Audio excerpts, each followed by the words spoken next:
Shri Venkateswara gold తాకట్టులో ఉన్న మీ బంగారాన్ని విడిపించి కొనబడును.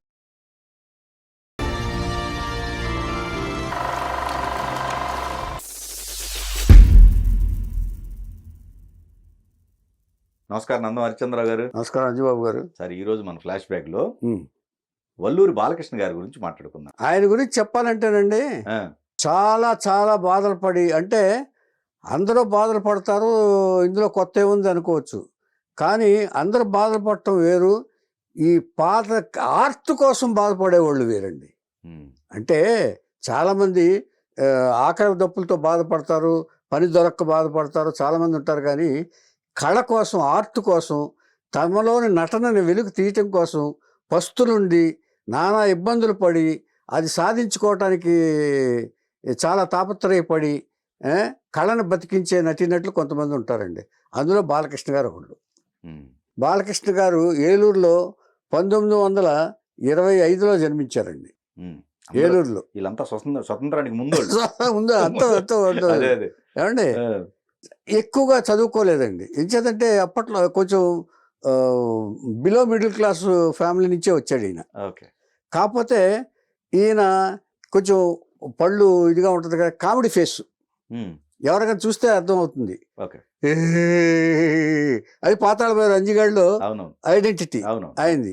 దాంతో ఆయన ఆ పడతో ఇలాగా ఇలాగా అని చాలా వంకరలు తిరుగుతూ నటించేవాడు ఆయన. ఇతని ఆహార్యం చూసి, ఇతని ఫిజిక్స్ చూసి చాలామంది నాటకాల్లో వేషాలు వేయించారు. వేషాలు వేయించి ప్రేక్షకులను బాగా నవ్వించేవాడు. ఈ కాళ్ళు సన్నగా ఉంటాడు కదండి, ఇలాగ ఇలాగ ఇలాగ ఈ యంత్రంలాగా తిరిగేవాడు.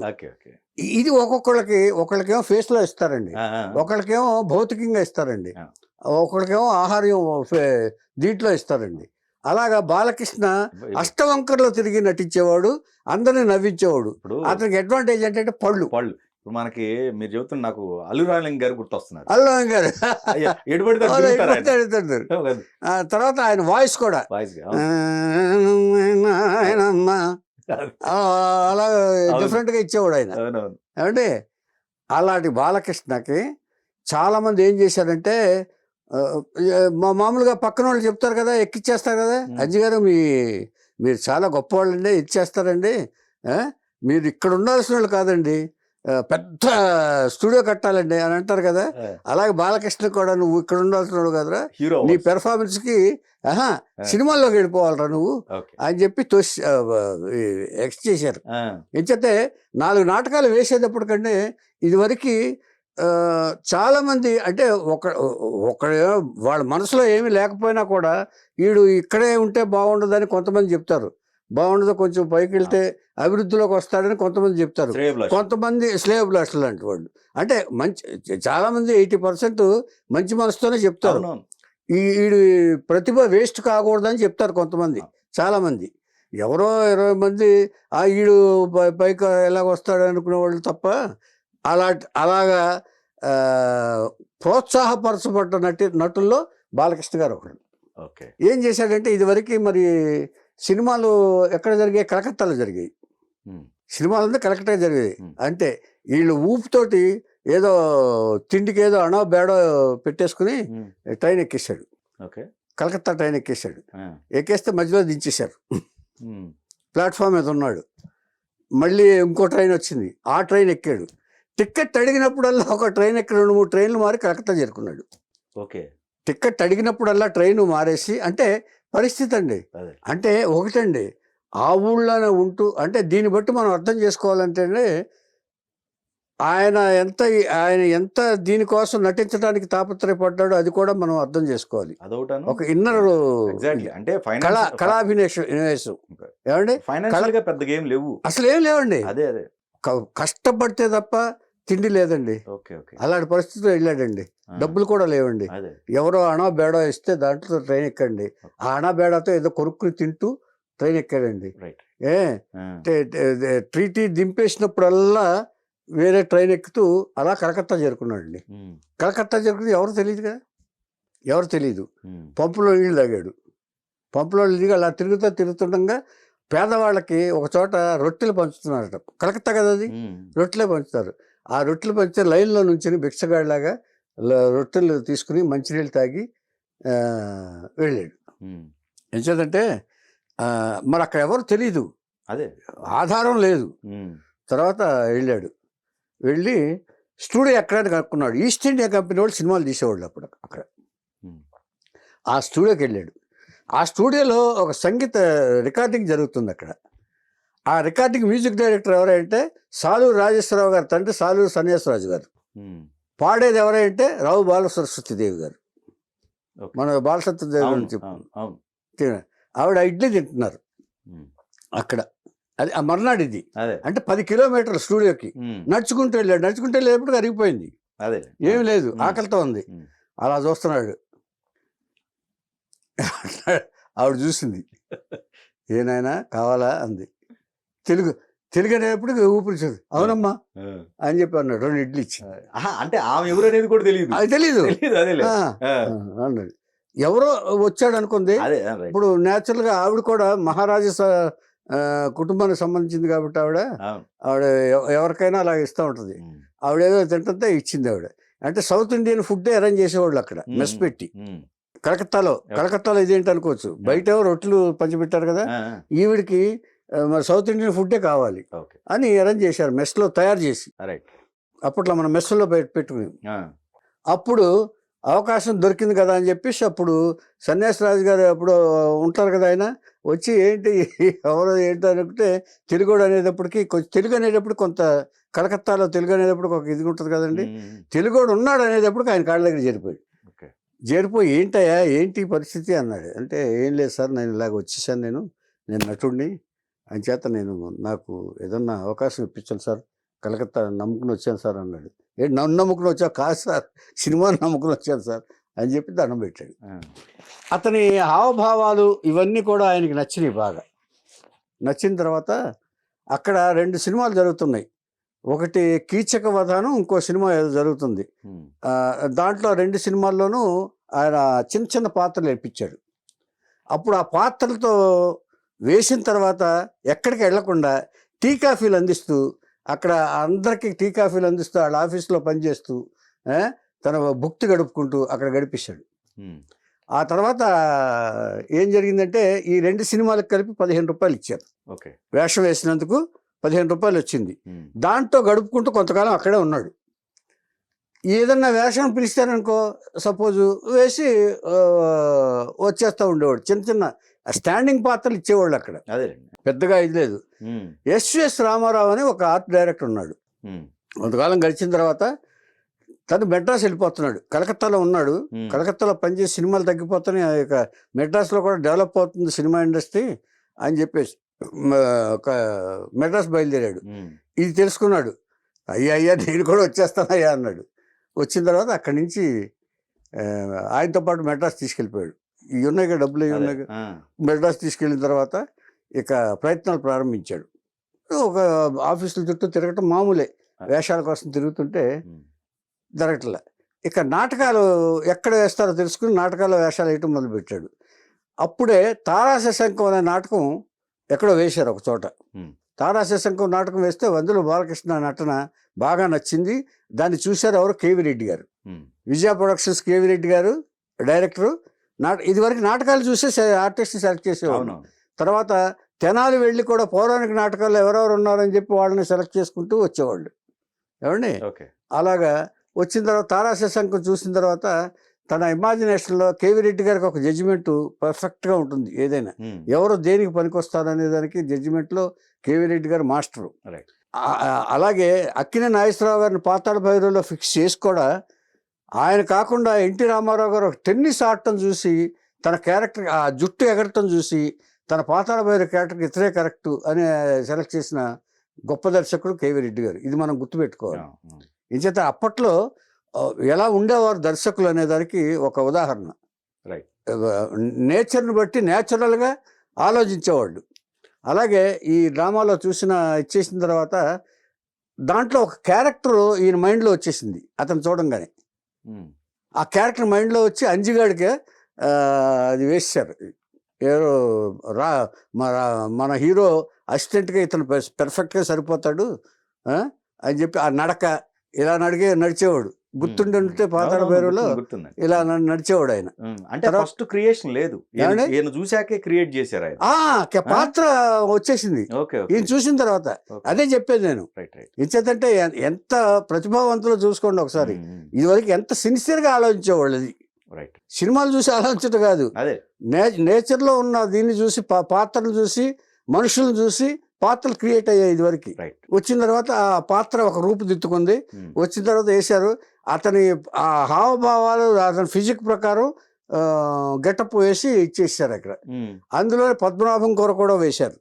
పద్మనాభం గారు మాంత్రికుడు పక్కన ముసుగు వేసుకుని, ఆ తర్వాత ఆ ముసుగు క్యారెక్టర్ లో బాలకృష్ణ వెళ్తాడు అతనిలాగా నడిచి చీట్ చేయటానికి. గెడ్డంకి తీయించేస్తాడు. గెడ్డంలో మహిమలు ఉన్నాయని చెప్పేసి గెడ్డం కూడా తీయించేస్తాడు బాలకృష్ణ. పద్మనాభం గెటప్ లో వెళ్ళి, ఎందుకంటే ముసుగేసుకున్నాడు కాబట్టి. అలాగా అసలు ఇక అతని పేరు మర్చిపోయారు ఆ పాత్ర పేరు సక్సెస్ తోటి. అంజిగాడు అంజిగాడు అంజిగాడు అంటే మొదలు పెట్టారు. అంజిగాడు అయిపోయాడు. అంజిగాడు అయిపోయిన తర్వాత ఇక అక్కడి నుంచి వరుస సినిమాలు, విజయవాడ చిత్రాలన్నింటిలో ఉన్నాడు. మిస్సమ్మ, పెళ్లి చేస్తుడు, ఇంకా పెళ్లి చేసుకుని మాయాబజారు మెయిన్. ఇలాగ పెళ్లి దీంట్లో వస్తూ ఉంటాడు. గుర్తు ఒక ఇది పెట్టుకుని, టర్బన్ పెట్టుకుని. మన గుణసుందరి కథ ఏదో ఉన్నట్టు అన్ని విజయవాడ చిత్రాలన్నింటిలో, విజయవాడ చిత్రాలు అన్నింటిలోనూ ఉన్నాడు ఈయన. ఆయనకి అడ్వాంటేజ్ ఏంటో తెలిసి ఫేస్ కరెక్ట్. నెక్స్ట్ ఎవరు పట్టుకున్నారు తెలుసండి? విఠలాచారి గారు పట్టుకున్నారు. జానపద చిత్రాలు అన్నింటిలోనూ బాలకృష్ణ చూడండి మీరు. మాయమంత్రం ఇవి ఉంటాయి కదా, అవన్నీ కాంతారావు గారు అసిస్టెంట్ గానో లేకపోతే ఇంకోటనో విఠలాచారి గారు బాగా ఎంకరేజ్ చేశారు. ఆ తర్వాత సాంఘిక చిత్రాలను వేశాడు. ఇలా వేస్తున్నప్పుడు మీనాకుమారి అనే హాస్య నటి కూడా ఉంది. ఆవిడ ఎక్కువగా ఈ జానపద చిత్రాలు, విఠలాచారి గారి చిత్రాలు ఎక్కువ కూడా మీనాకుమారి బాలకృష్ణ కాంబినేషన్ ఎక్కువగా వచ్చేది. ఏమండి వచ్చినప్పుడు ఈ కొంతకాలం జరిగిన తర్వాత అండి, అప్పట్లో ఇక పద్మనాభం పెరిగాడు, రాజుబాబు వచ్చాడు. ఇక రేలంగ్ గారు ఆల్రెడీ ఉన్నారు. ఏమండి రేలంగ్ గారు ఉన్నారు కాబట్టి కొంత బాలకృష్ణ గారికి సినిమాలు తగ్గినాయి. కొంచెం తగ్గేటప్పటికి తాగుడు అలవాటు అయిపోయింది. అది ఒక స్టేటస్ టెంపుల్ అనుకుంటారు ఏంటో వీళ్ళు. అప్పటి వరకు ఏమైనా సంపాదించారా? ఏదైనా సంపాదించారు, అన్ని బాగానే ఉన్నాయి. కానీ బిజీ టైంలో పెళ్లి కూడా చేసుకున్నాడు. పెళ్లి చేసుకున్నాడు కానీ 7 ఆడపిల్లలు కన్నాడు. వారసుడు కోసం 7. అప్పట్లో ఈ ఫ్యామిలీ ప్లానింగ్ గురించి ఈ పిల్లలు కనకూడదని ఎప్పుడు ఎవరు ఆలోచించేవాళ్ళు కదండి. అంటే అప్పుడు భ్రూణ హత్య కింద ట్రీట్ చేసేవాళ్ళు. ఏదన్నా వద్దనుకుంటే పెద్దవాళ్ళు కూడా ఒప్పుకునేవాళ్ళు కాదు ఇదివరకు రోజున. ఇప్పుడంటే మొత్తం కట్ చేసేస్తున్నారు, కానీ ఇదివరకు అలా ఉండేది. సరే అలాగే చేసుకుంటున్నాడు. కానీ అది అయిన తర్వాత ఒక స్టేటస్ సింబల్ లాగా ఇదివరకు ఒక తాగుడు, ఇప్పుడు ఒక స్టేజ్కి వచ్చిన తర్వాత స్టేటస్ సింబల్ అయిపోయింది తాగడం. బాధ వస్తే తాగటం, ఆనందం వస్తే పార్టీ చేసుకోవటం, ఇలాంటి దీంట్లో పడిపోయాడు ఈయన. పడిపోతే సరే ఈయనతో ఓకే, దీనికి తోడు ఆవిడ తోడైంది మీనాకుమారి. ఇద్దరు కలిసి తాగేవాళ్ళు. సో ఇద్దరు నాశనం చేసుకున్నారు కెరీర్. ఈ తాగటంతో వచ్చేటప్పుడు అలవాటు అయిపోయేటప్పటికి అంటే ఒక జనరల్ ఇంట్రెస్ట్ ఉంటుంది కదా, ఇన్ఫాక్చుయేషన్ ఇద్దరికి. ఎక్కువ చిత్రాలు నటించినప్పుడు వాళ్ళిద్దరికి ఒక ఉంటది కదండి, ఆ కనెక్షన్ తోటి తాగేవాళ్ళు. అంటే ఆవిడ కూడా క్యారెక్టర్లు తగ్గుకుంటూ వచ్చా. రమాప్రభు లాంటి క్యారెక్టర్ ఆవిడది, కామెడీ క్యారెక్టర్లు. అంటే ఈ కాంబినేషన్ పోవటం ఇదైపోయారు. కాంబినేషన్ లో ఎక్కువ తాగేవాడు. తాగి షూటింగ్ కూడా వచ్చేవాడు ఏదన్నా. ఇక ఇవన్నీ తెలుసుకున్న తర్వాత ఎన్టీఆర్ గారు, పద్మనాభం గారు పిలిచి, అంటే ఒక రాజుబాబు కూడా ఒక ఇన్స్పిరేషన్ బాలకృష్ణే. అప్పుడు చెప్పాడు, కొంతమంది కమెడియన్స్ చెప్పారు, ఆయన ఎక్స్ప్రెషన్స్ అన్నీ కూడా మేము ఫాలో అవుతాం అని రాజుబాబు కూడా చెప్పాడు. ఈ పరిస్థితిలో ఉండగా ఆర్థిక ఇబ్బందులు ఉన్నాడని తెలిసిన రాజుబాబు గారు తన పుట్టినరోజున ఎప్పుడు కూడా ఆర్థికంగా ఇబ్బంది ఉన్న వాళ్ళకి పిలిచి సన్మానం చేసి డబ్బులు ఇచ్చేవాడు. 1 సంవత్సరం అలాగా బాలకృష్ణ గారికి ఇచ్చాడు. ఇచ్చిన తర్వాత ఆ తర్వాత వేషాలు ఈ తాగి షూటింగ్కి రావడంతో వేషాలు నిర్మాతలు అవాయిడ్ చేయడం మొదలుపెట్టారు. అక్కడికి రామారావు గారు పిలిచి గడ్డి పెట్టారు. ఏంటి నువ్వు, నీ కెరీర్ ఏంటి, ఎంతటి ఇచ్చేసేవాడు, ఎన్ని సినిమాలు చేసావు, ఎందుకు ఇలా పాడు చేసుకుంటున్నావు అని చెప్పి ఇచ్చేశారు. ఇంకెప్పుడు తాగనండి. ఆయన దగ్గర ఏమంటారు జనరల్, ఆయన రికమెండ్ చేసి సినిమాలు కూడా ఇప్పించారు ఎన్టీఆర్ గారు. పద్మనాభం గారు ఇప్పించారు. పద్మనాభం గారు కూడా బాగా సపోర్ట్ చేశారు, ఎందుకంటే ఇద్దరు కలిసి పనిచేశారు. అప్పుడే కొత్తగా వచ్చాడు పద్మనాభం గారు కూడా. ఎక్కడ కన్నమ్మ గారు దాంట్లో పాటలు పాడి వేషాలు వేసి ఇటు వచ్చినాడు ఆయన. ఇద్దరు కలిసి ఇచ్చేశారు. ఇది వచ్చిన తర్వాత ఇక చిన్న వేషాలకి ఇక ఆ ఇంట్లోంచి గుడిసె లాంటి ఇంట్లోకి మారిపోయాడు. పక్కన పెద్ద సంతానం. తర్వాత ఆ ఉంటుండగా అందరి సాయంతో ఒక 3 పెళ్ళిళ్ళు మాత్రం చేశాడు, ఆడపిల్లల పెళ్ళిళ్ళు. అలా ఉంటుండగా 82లోనో ఎప్పుడో ఆయన ఇక ఈ తాగుడుతో ఇదైపోయి చనిపోయాడు. ఆ తర్వాత చాలా బాగా ఇబ్బందులు పడి ఆ ఫ్యామిలీ వాళ్ళ ఊరుకు వెళ్ళిపోవటం అది జరిగింది. ఆడపిల్ల పరిస్థితి ఆడపిల్ల అంతే కదండి. ఇప్పుడు ఒకటి చెప్పనండి,